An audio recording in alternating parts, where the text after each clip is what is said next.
Your car industry is going out of business. It's going out of business. Nothing to do with me. I stopped that. I stopped Mexico, which is becoming the second China. But this Michigan thing, and obviously we desperately need to win Michigan, but on the ground, I don't see this. On Tuesday, J.D. Vance had a rally there, and there were guys wearing auto workers for Trump shirts that weren't actually auto workers. So just paid to wear the T-shirt there. Oh, that's gonna hurt! When there was the auto workers strike, Joe Biden on the picket line, Donald Trump had a rally that he said was in support of the unions, but was at a non-union plant because the union workers didn't want him there with him. He's already dead. Now, I know this may come as a shock, but the guy flogging $60 God Bless America Bibles that are actually made in China might not be as stand-up as he presents himself to be. Meaning when he holds a rally or his vice presidential pick holds a rally and people are there wearing auto workers for Trump shirts, there's a very good chance that they maybe aren't auto workers at all and are paid to be there. Now, we know Jessica Tarlov can't be getting paid enough to have to listen to the diatribe around her, but we're glad she does because it provides, one, great entertainment. He has moved over to demonizing immigrants, even legal ones like the Haitians, or taking the numbers that we were talking about on Friday, the number of, quote unquote, convicted murderers, rapists, et cetera, and saying this is all Biden and Harris's fault. And to the extent, to speak to its inaccuracy, the Department of Homeland Security had to release a statement saying that the ICE figures were being completely misinterpreted, saying the data includes individuals who entered the country over the past 40 years and also includes people that are in jail, not people who are out there roaming the streets. And that's obviously a key piece of information in this puzzle. And the American public is smart enough to know that the narrative that Donald Trump is putting forward does not accurately represent what's going on. It doesn't mean there aren't problems, but it does mean that they want more nuance than they're eating the cats, they're eating the dogs, get them out. I couldn't find the counter numbers to what ICE had released, and I definitely looked for them. It doesn't matter. The numbers are... It does. No, it doesn't. It does. Because on Friday when we talked about this, the idea was that this was a Biden-Harris problem. No one said, except for me, I think, that this covers the entire timeline. No, that someone who entered under H.W. Bush. 2, the Meidas Mighty love it. And 3, there's a chance that her rebuttals may pierce the noise and reach viewers not completely cocooned off from reality. We know that his policies will be more inflationary. He's going to add something like $5.8 trillion to the deficit. Kamala only $1.2 trillion. And when he continues to say, well, I'm going to do these things. I'm going to have the cost of energy. No plan to do it. The tariffs, that is not good economic policy. This is going to add a 20% tariff to some goods. That's not just something that you throw around. That's something that could be devastating for the American economy. And so you can rail about her. You can call her incompetent. And frankly, it's been shown as well that people do not take well to him standing up there and continually insulting her in that tone. But people are hearing what she's saying about her plans, the progress we've made, and what she's going to continue to do. And that's why his edge is being decreased every time a new survey comes out. And yesterday's was a prime example. The Detroit News' Craig Mogger covered a J.D. Vance rally and spoke to more than a dozen people in attendance wearing shirts claiming to be auto workers. However, 6 of the people wearing the shirts told the newspaper that they didn't in fact work in the automobile industry. One of my favorite Donald Trump moments of his first presidency, you all may remember this, but do you know Kim Jong-un? He's the leader of North Korea. And let's be honest, Kim Jong-un hasn't skipped many meals. Okay.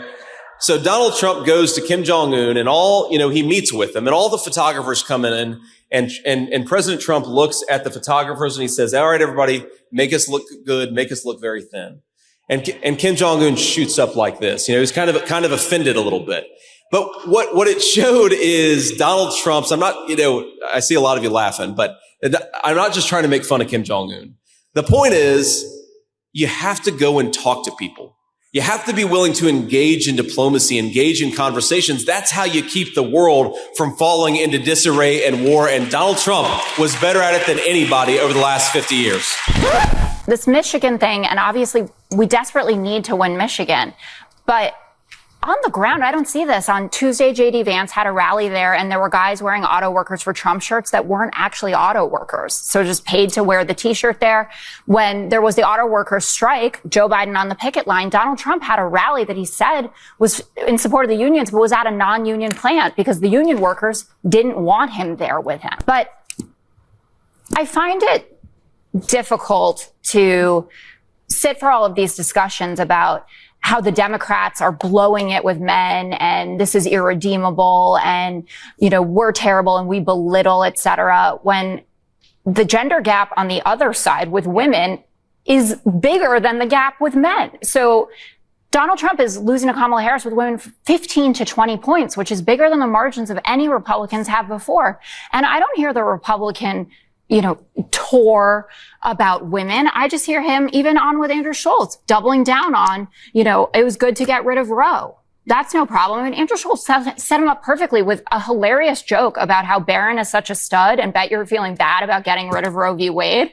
Mm-hmm. And Trump can't even nail it because it's so ludicrous. Now, this should come as much a surprise as finding out that a billionaire who sends sweets from a golden toilet isn't exactly for the working American, as the Trump campaign has a long history of faking support from certain groups in a desperate attempt to attract more voters. In fact, this isn't even the first instance that Trump has faked support from auto industry workers. Last year, the former president made a big show of reaching out to union auto workers at a campaign event in Michigan after Biden held a rally in support of unions. But Trump's rally was held at a non-union factory, and it wasn't clear how many people attending were even employed in the industry. And just like on Tuesday, one person at that event held up a sign claiming union members for Trump, then said she wasn't even in the union. Well, sensing a trend here. President, whose side are you on in this?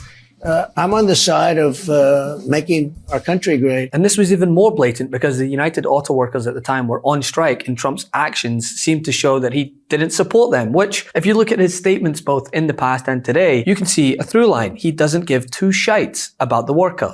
He blamed our contracts for everything that was wrong with these companies. I think that the unions are really, really hurting very badly what's going on with the autos. They get their little 5%, they get another 2%, they get another 3%, 4%. Then all of a sudden they're making more money than the people that own the company. In 2015, when he was running for president, he talked about doing a rotation, taking all these good paying jobs in the Midwest and moving them somewhere in the South where people work for less money, and then to make people beg for their jobs back at lower wages. And the ultimate show of his, how much he cares about our workers, was in 2019, when he was the president of the United States. Where was he then? Our workers at GM were on strike for 60 days, for 2 months. They were out there on the picket lines. I didn't see him hold a rally. I didn't see him stand up at the picket line. And I sure as hell didn't hear him comment about it. Let's get your reaction to that. Well, if he's speaking the truth about everything that he said, then I agree with what he just said. I agree with Sean. If he's against the workers, then I'm against him. In fact, he blatantly admitted to firing people who wanted overtime. The United Auto Workers Union has filed federal labor charges against both Trump and Musk after the X interview last night. The UAW claims that Trump and Musk threatened and intimidated workers who engaged in protected activities like strikes. I mean, I look at what you do. You walk in and you just say, you want to quit? They go on strike. I won't mention the name of the company, but they go on strike and you say, that's okay. You're all gone.